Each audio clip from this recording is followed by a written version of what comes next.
c'est Leila Si pour Loop. Voilà, donc je suis réalisatrice et directrice artistique. Je suis aussi une très grande amie de Loop. Voilà.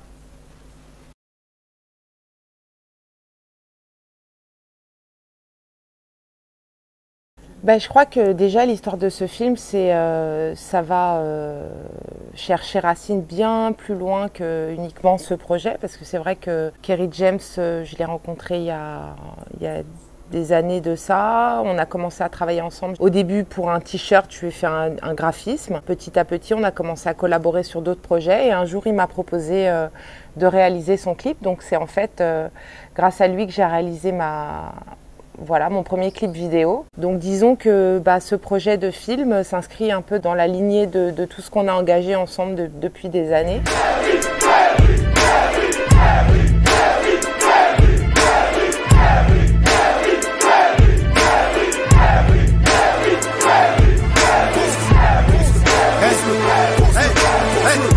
Le micro, mon rap vient de mes entrailles, mon rap porte une balafre, mon rap vient de mes entrailles, mon rap a une stature, une carrure, un charisme, une voix, une pensée, et les Français, pas qu'un. On n'est pas condamné à l'échec, voilà le chant des combattants banlieusards, fiers de l'être. Mon respect se fait violer au pays des droits de l'homme. Difficile de se sentir français sur le syndrome de Stockholm. Parce que moi je suis noir, musulman, banlieusard et fier de l'être. Quand tu me vois, tu mets un visage sur ce que l'autre France déteste. Ce sont les mêmes hypocrites qui nous parlent de diversité, qui expriment leur racisme sous couvert de laïcité. Un mec qui écrit pour les autres, il s'appelle Saint-Nègre. Un noir qui plane au-dessus de, j'appelle ça un aigle. J'ai fait un cauchemar, Martin Luther, un rêve. Dans mon cauchemar, j'avais giflé Michel Leb. Les grosses lèvres, les plus célèbres. Je me sens beau, noir, je m'élève. Donc c'est vrai que quand il m'a parlé du projet, ça coulait, on va dire, un peu de source. Et étant assez, lui, il est assez solide dans ce qu'il défend et dans ce qu'il essaye de mettre en musique et en lumière depuis plusieurs années. Et donc c'est vrai que le film, finalement, on en parlait là dernièrement, je lui disais c'est assez incroyable, c'est vraiment une espèce de bouillon, de concentré de tout ce que tu fais depuis des années. Donc finalement, moi j'ai vu cette proposition comme l'une des plus belles opportunités professionnelles de ma vie, c'est-à-dire réussir à transformer l'essai, c'est-à-dire moi me transcender, passer du clip vidéo au long métrage, mais aussi continuer à écrire l'histoire et la collaboration que j'ai avec Kerry James depuis des années. Voilà.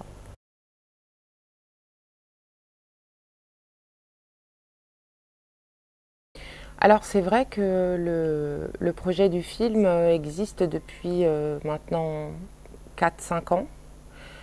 C'est vrai que moi j'ai pas compté les mois ni les jours, mais Kerry, je l'ai entendu en parler dans une interview dernièrement. Et donc quand on est arrivé à commencer avec Netflix, on avait déjà essayé de monter le projet pour le cinéma. On était souvent confrontés à des gens en face de nous qui nous disaient oui, mais alors qui va incarner tel rôle? On a besoin d'avoir des gens bankable, comme ils disent, c'est-à-dire des gens qui vont attirer le spectateur au cinéma. On a essayé, c'est vrai que c'est l'histoire de 3 frères d'origine malienne qui vivent dans un quartier, donc les comédiens bankable de 22 ans, il y en a pas. Voilà, ils sont plus âgés pour ceux qu'on connaît et ils sont peu. Et c'est vrai que lorsque Netflix nous a donné le go, il y a 3 choses qui ont été dites et qui sont quand même assez fortes, je trouve. La première, c'est que déjà ils nous disaient oui, donc on a pris ça un petit peu. Enfin, en tout cas, moi j'ai un souvenir d'avoir été très très émotionnellement touchée parce qu'on a fait les montagnes russes pendant toutes ces années. Puis elle nous a dit ok, mais quand? Donc ça c'était juste dingue parce qu'il faut savoir que dans le cinéma ça porte bien son nom. C'est un long métrage, c'est un chemin extrêmement long et il faut avoir le cœur bien accroché. Et en dernier lieu, elle a dit « Et nous, on a envie de découvrir des nouveaux talents ». Ce qui était pour moi, je pense, la chose la plus importante et qui nous a permis d'avoir une vraie liberté quant au choix qu'on a fait pour les comédiens. On a fait un grand casting avec des gens assez géniaux, qu'on fait du casting sauvage. On a essayé de travailler avec le maximum de personnes à Bois-l'Abbé, à Champigny, qui est donc la cité dans laquelle on a pris nos quartiers pour 5 semaines, plus de 5 semaines. Et puis bon, bah, il y a eu des révélations, il y a eu surtout la rencontre d'énormément de comédiens ou de gens qui n'avaient jamais fait de cinéma mais qui étaient intéressés par le projet. Et puis les choses se sont faites de fil en aiguille. Mais c'est vrai qu'il était important pour nous d'essayer avec ce film déjà de défendre un point de vue qu'on a déjà entendu mais de manière différente. Et de deux, d'essayer de mettre en lumière des nouveaux talents, des gens brillants. Donc en fait, à partir du moment où on a eu le go, c'était en juillet 2018. On a commencé le tournage en septembre 2018, donc ça allait très vite. Ce qui était assez intéressant, étant donné qu'on a fait un grand casting sauvage, il y a Chloé Joannet, qui est comédienne, et ainsi que Dali Ben Salah, qui sont vraiment des gens qui ont déjà une expérience de comédien. Pour le reste du panel, la plupart étaient des gens du quotidien. Et c'est vrai qu'on les a aussi choisis en fonction de leur relation aux personnages en fait qu'ils incarnaient. C'est-à-dire qu'on n'est pas allé chercher midi à 14h, on a aussi choisi des gens qui ressemblaient beaucoup dans leur vie, dans leur quotidien aux personnages qu'ils ont incarnés. Après, il faut voir, on a pour certains poussé le curseur. Donc finalement, je leur ai demandé de vraiment comprendre déjà l'histoire, comprendre le personnage, pourquoi est-ce qu'on les avait choisis eux et pas quelqu'un d'autre, ce qu'il fallait que le personnage réussisse à nous faire passer comme émotion. Ça a été vraiment pour moi une expérience assez incroyable. C'était la première fois déjà que je faisais ça parce que dans le clip vidéo, il y a la musique, donc moi je peux donner mes informations en temps réel par-dessus la musique, même si je m'égosille et qu'ils m'entendent mal, mais à la limite, je peux être beaucoup plus connectée rapidement avec eux, alors que là, il faut vraiment que j'emmagasine tous les éléments que j'ai envie de partager avec eux. Et puis quand on dit couper, c'est à ce moment-là qu'on reprend les choses, etc. Mais je crois que c'est vraiment la chose qui m'a vraiment transporté le plus, c'est le rapport avec les comédiens, discuter avec eux, à chaque fois replacer les séquences dans le contexte, parce que ça, les gens qui travaillent dans le cinéma le savent, mais les autres le savent pas. En fait, on tourne jamais dans l'ordre du film. Donc parfois, finalement, la première semaine, on s'est retrouvé à faire la séquence de fin, tu vois. Et c'était assez compliqué parce que dans un bon scénario, et je l'espère que dans celui-là, c'est le cas, chaque personnage évolue. C'est pas intéressant si un personnage est sur une ligne droite et qu'il n'y a pas un vrai chamboulement de sa personnalité ou de ce qu'il vit. Donc pour eux, c'était le plus compliqué, je pense, c'est de passer d'une séquence qui est au début du film à une séquence qui est à la fin ou d'un entre-deux. Et donc je pense que mon rôle et celui de Kerry, d'ailleurs, qui était en mise en scène avec moi, était vraiment à chaque fois d'essayer d'aller les remettre dans l'énergie, bien leur rappeler ce qui s'est passé avant, ce qui se passera ensuite, etc. Et ça, bon, j'ai été aidée et par Kerry, mais aussi par des coachs avec lesquels ils ont pu travailler en amont parce qu'on a préparé tellement vite. Et puis il y avait ce gros morceau qui était le concours d'éloquence, qui est donc, bon, j'en dis pas trop, mais qui est quand même un des points culminants du film. Et ça, pour le coup, c'était assez compliqué, d'autant plus que c'est un gros bout et que j'ai essayé, moi, à l'écriture visuelle, pour pas que les gens soient lassés et sans cesse qu'ils soient à l'écoute et intéressés, de faire différentes écritures. Mais ce qui poussait les comédiens à quand même avoir leur texte vraiment bien sur le bout des doigts. Et par exemple, Souleymane Traoré, qui est donc le personnage principal, qui est le cadet en fait, de la fratrie, on l'a choisi parce que aussi il a participé à un concours d'éloquence à Eloquentia et qu'il a remporté à Nanterre, si je ne dis pas de bêtises. Pardon, jamais si je dis une bêtise. Voilà.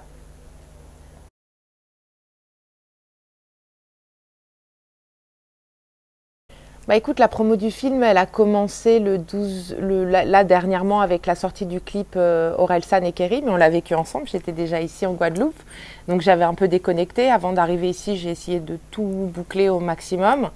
Je me rends pas vraiment compte de ce que ça va donner, de comment ça va enclencher. C'est vrai que le featuring Kerry-Orelsan nous a apporté énormément de visibilité. Ça nous a permis de faire un beau clip, je l'espère, avec aussi un premier signal quant au film et aux images du film. Je vis ça un peu comme dans du coton, comme un rêve, parce que le plus dur est malgré tout derrière nous. Mais c'est vrai que, comme l'a dit Kerry, je l'ai entendu le dire, et en fait, tu travailles pendant 1 an, parce que c'est vraiment le travail d'1 an, et plus encore, hein, parce que j'enlève tout le travail d'écriture, de réécriture, les multiples tentatives de financement, etc. Tu travailles beaucoup, et puis finalement, le spectateur, il va regarder, il va dire « ouais, bof, c'était bien », ou « ouais, ça m'a plu », ou « c'est de la merde », tu vois. Quelque chose de très instantané. Donc je pense que pour moi, là, je prends un peu de recul, ça me permet de retourner la toile, de la revoir, je l'espère, à la rentrée quand on fera une projection. Et puis à ce moment-là, bah, le film sera ce qu'il est, ça y est, c'est fini, c'est lâché. Je crois que c'est un beau film avec les qualités et puis les défauts d'un premier film, mais avec beaucoup de sincérité. Je veux dire, c'est ça aussi qui est assez puissant avec Kéry, c'est que dans son écriture, il reste toujours droit dans ses baskets. Et puis là, il y a quand même malgré tout une manière un peu différente d'entendre et d'écouter les choses.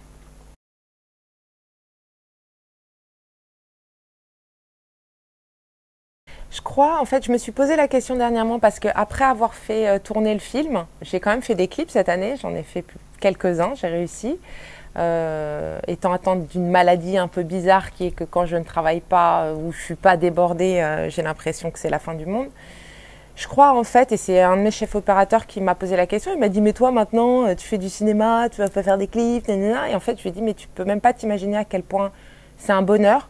D'une parce que la plupart du temps quand je travaille sur un clip j'aime le morceau, ça m'amuse. Et de deux parce qu'en fait il y a une espèce d'adrénaline comme ça qu'on a quand on tourne le clip vidéo qui est complètement différente. C'est-à-dire qu'un long métrage, pour moi, je pourrais plus assimiler ça à une course de fond, quelque chose de très long, de laborieux, où tu es mis à l'épreuve, alors que le clip, c'est un touchous. C'est-à-dire que 3 jours avant un tournage, tu peux lancer la machine. Alors que bon, c'est compliqué de travailler dans ces conditions, mais ça permet de développer certains... Voilà, je suis l'experte des bouts de ficelle ou des solutions comme ça de dernière minute, mais qui donnent malgré tout quelque chose d'assez inédit à l'objet. Donc je me lasserai jamais du clip vidéo, je me lasserai jamais de rencontrer des nouveaux artistes et puis surtout ouais, d'être avec les équipes à la face. C'est vraiment le lieu où je suis la plus épanouie. C'est-à-dire qu'il y a plusieurs moments dans un processus quand tu réalises un film ou même que tu tournes un clip. Mais c'est vrai que moi, le moment où je suis vraiment, où je me sens le plus à ma place, où j'ai l'impression que je suis la plus pertinente, c'est quand je suis sur un plateau et qu'il faut y aller, quoi. Faut rentrer les images, faut trouver des solutions, faut choisir le bon cadre, faut dire le bon mot, mettre en confiance.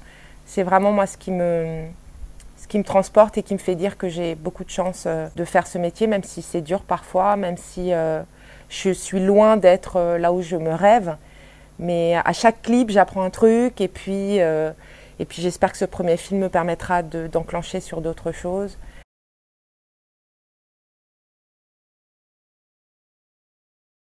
Ben, j'aimerais bien sûr continuer, comme je te le disais, à faire du clip vidéo, parce que c'est vraiment mon dada. Après, j'ai pas d'artistes en particulier avec lesquels je fantasme de travailler. C'est plutôt des gens qui ont envie de bosser avec moi, avec lesquels je peux construire quelque chose. Et puis, bah, bien sûr, continuer dans la fiction si j'en ai la possibilité. Parce que bon, bah, faut vivre. Hein. Et puis, des projets comme ça sur 3-4 ans, c'est pas ce qui te permet de vivre au quotidien. Donc ça, c'est sûr que ça fait partie, oui, bien sûr, de mon rêve un jour. De pouvoir, pourquoi pas, aller présenter mon film ou mes films à l'étranger avec quand même en point d'orgue ce désir d'aller tourner en Afrique, parce que j'ai eu la chance de réaliser 3 clips là-bas.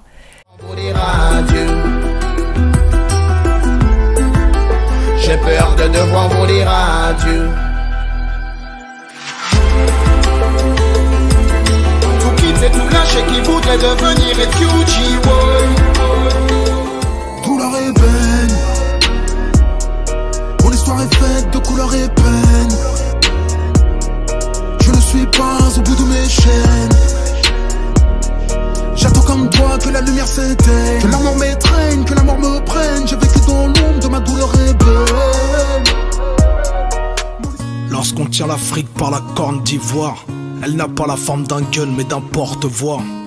Le monde un échiquier où règnent les rois, où les pions noirs ont toujours un coup de retard. Mais les porteurs d'eau savent aussi gérer les puits. Les écoles se remplissent même si les cerveaux fuient. Notre histoire est lucide, le berceau de l'humanité, c'est le tombeau de Lucie. Et puis il y a une lumière, il y a une énergie, il y a quelque chose d'assez fou. À une époque, c'était vraiment les États-Unis, le côté afro-américain, pardon, qui m'attirait, cette espèce de communauté assez puissante, assez forte. Mais je dirais que depuis quelques temps, le curseur s'est un petit peu décalé. C'est vraiment l'Afrique qui remporte tous mes rêves, quoi. Quand je me rêve en train de tourner ou de faire autre chose ou de travailler, Vraiment, je m'imagine sur le continent africain, avec la lumière, les visages, l'énergie.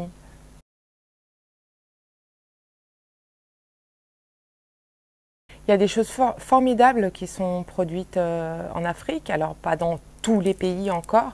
Il y a eu déjà beaucoup de choses.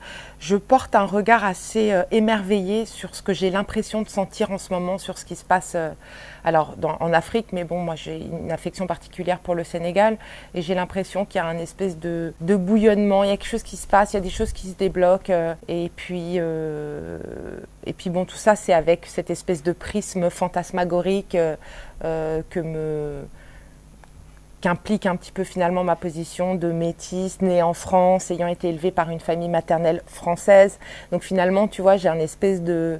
Je regarde le continent et mon pays avec des grands yeux, mais sans malheureusement savoir parler la langue, sans malheureusement... Bon, je fais l'Yassa, mais un Yassa à ma sauce, tu vois. Peut-être justement que cette position qui est la mienne peut avoir une utilité finalement de regarder, parce que tu sais qu'on habite quelque part, ou même tu vois à Paris, des fois, bon moi je m'émerveille toujours de la beauté de ma ville, mais moi je suis une Parisienne, je kiffe Paris, ici c'est Paris. Et en fait des fois tu oublies, tu regardes plus autour de toi, tu te rends plus compte à quel point c'est beau, à quel point c'est intéressant, etc. Et moi je pense que j'ai ce regard sur l'Afrique.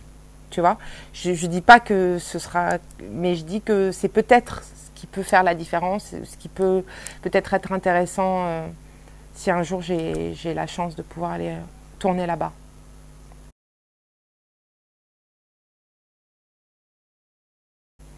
Je suis pas suffisamment au taquet sur ce qui se fait ou pas en ce moment. Tout ce que je peux te dire, ce sont les sujets en fait qui m'attirent beaucoup.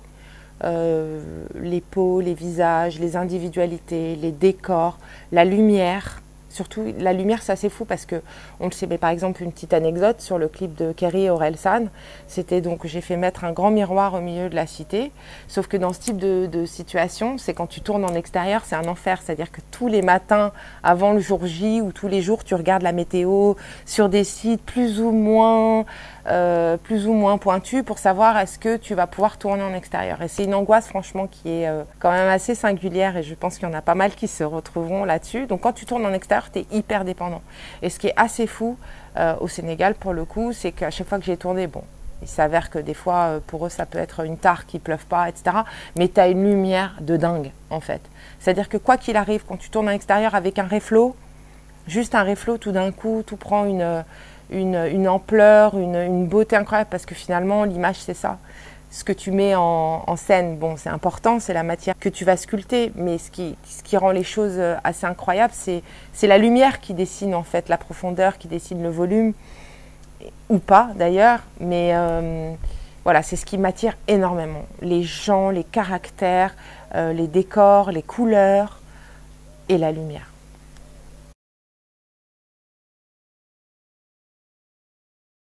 Alors c'est difficile de le définir soi-même, je pense. Quelles sont les caractéristiques de ce que je peux créer en image. Après, pour avoir parlé avec pas mal de gens avec lesquels je travaille et qui sont très proches de moi, comme mon monteur ou même mon chef opérateur ou des gens comme ça, je crois qu'ils reconnaissent et je sais d'où ça me vient, que j'aime l'image en fait, j'aime les compositions, les choses très composées.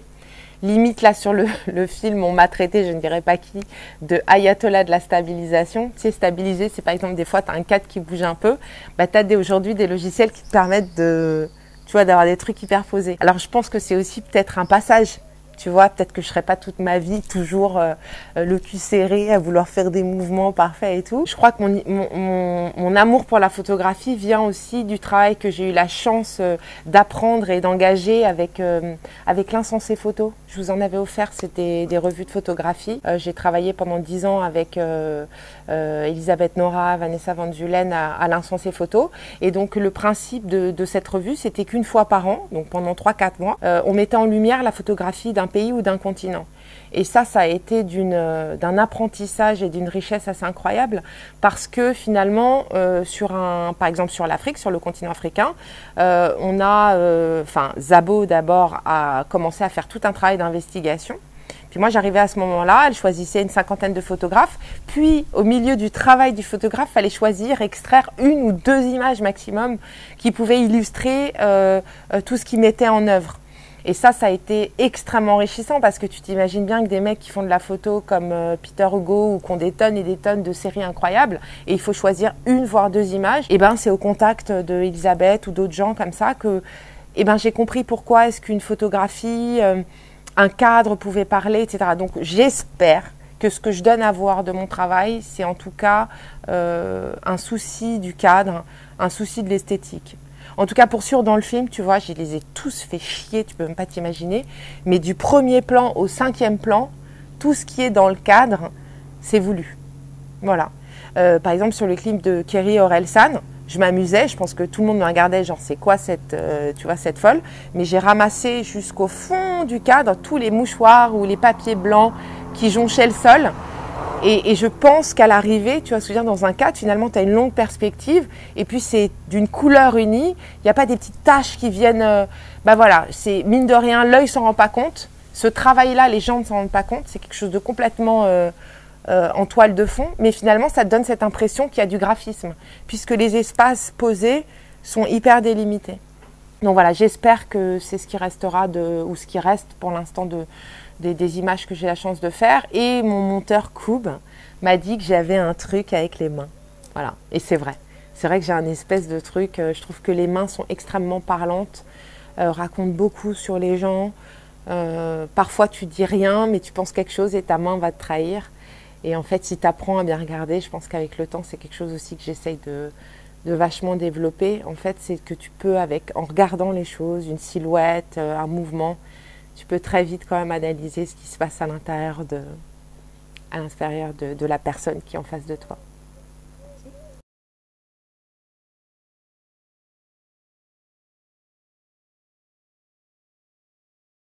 Alors oui, la culture hip-hop, bien évidemment, a une place incontournable, centrale dans tout ce que j'ai pu engager à partir de mon adolescence. C'est vrai que le vrai déclencheur, c'est l'amour pour le dessin, pour la peinture que m'a transmis ma grand-mère.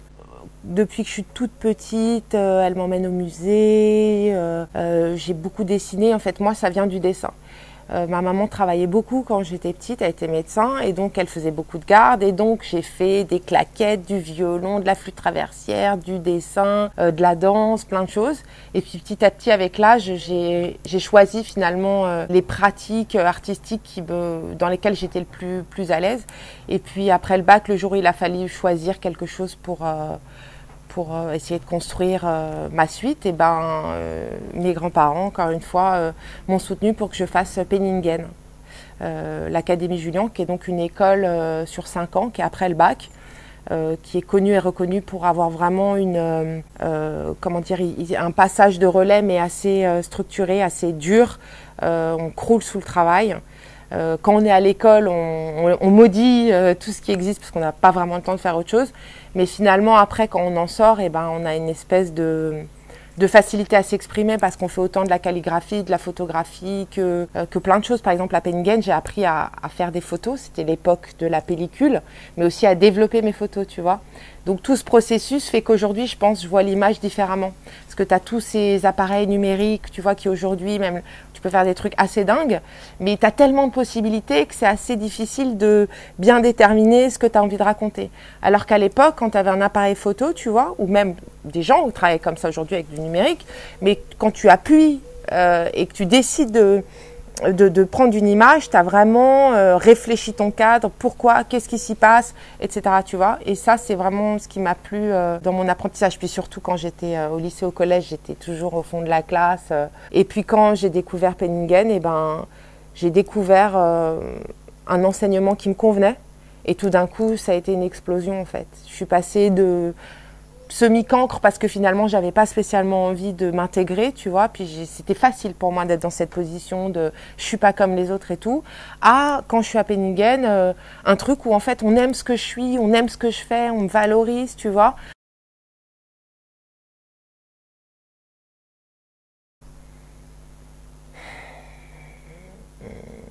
Disons qu'avec le temps, je le vois plus comme ça, même si effectivement, si tu prends un peu de recul et tu t'extrais de cette situation, oui, c'est un univers qui est assez masculin.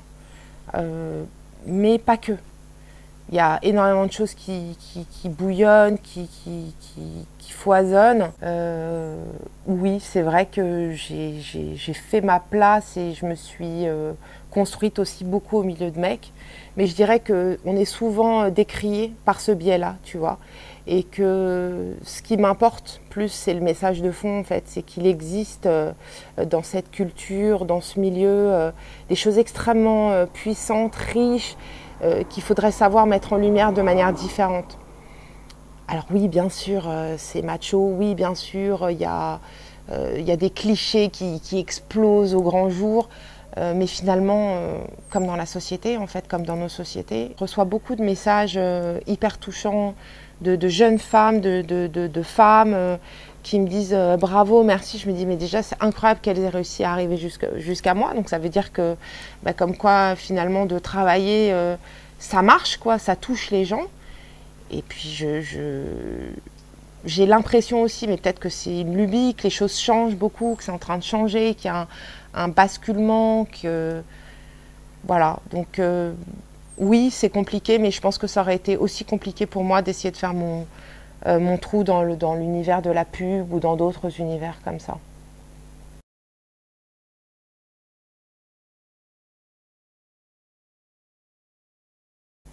C'est vraiment parce que c'est toi qui as cette question. J'étais pas prête. Écoute, pour être très franche, je dessine plus. Ça fait des années que malheureusement, je dessine plus. J'ai plus le temps. J'ai plus le temps pour grand chose d'ailleurs, mais là tu vois justement le film, j'espère va pouvoir me permettre de m'octroyer à moi-même une petite pause, parce que je suis tellement tu vois déterminée que tant que j'ai pas atteint certains objectifs, je me fais du mal, limite, tu vois ce que je veux dire. C'est un rêve en fait pour moi de pouvoir reprendre le dessin, comme je te le disais il y a encore quelques jours quand j'ai vu l'horizon, les couleurs, je me suis dit que j'avais envie de dessiner, et je crois que ce serait peut-être le plus bel hommage que je pourrais faire à ma grand-mère, de reprendre le dessin, de faire. Alors après, pour le montrer ou pas, c'est vraiment pas l'idée, mais déjà de retrouver cette partie de moi que j'ai un peu mise de côté et qui pourtant me fait tellement de bien. Tu sais, quand je m'imagine vieille et tout, je me dis, je me verrais bien en Thaïlande ou même quelque part dans une petite case avec ma peinture à l'huile, en train de peindre et en train de vivre et de prendre le temps sans avoir cette espèce de... Tu sais, j'ai l'impression que je suis dans un run, tu vois. Je sais pas comment dire, comme s'il fallait que j'avance. Et que sinon, que ma vie servait pas à grand-chose. Hormis le fait d'être maman, bien sûr. Mais en tant que personne, j'espère qu'un jour, je pourrai montrer mes dessins aux côtés de ceux de ma grand-mère, mais des dessins, pas ceux qui existent, parce que franchement, je crois que dans les mains des ménagements... j'ai dû perdre la grande majorité, mais des dessins à venir, des toiles à venir. Ça, ce serait vraiment un rêve. Mais pour ce faire, je pense qu'il faut que j'ai encore atteint 2-3 objectifs. Voilà. Louf! Louf!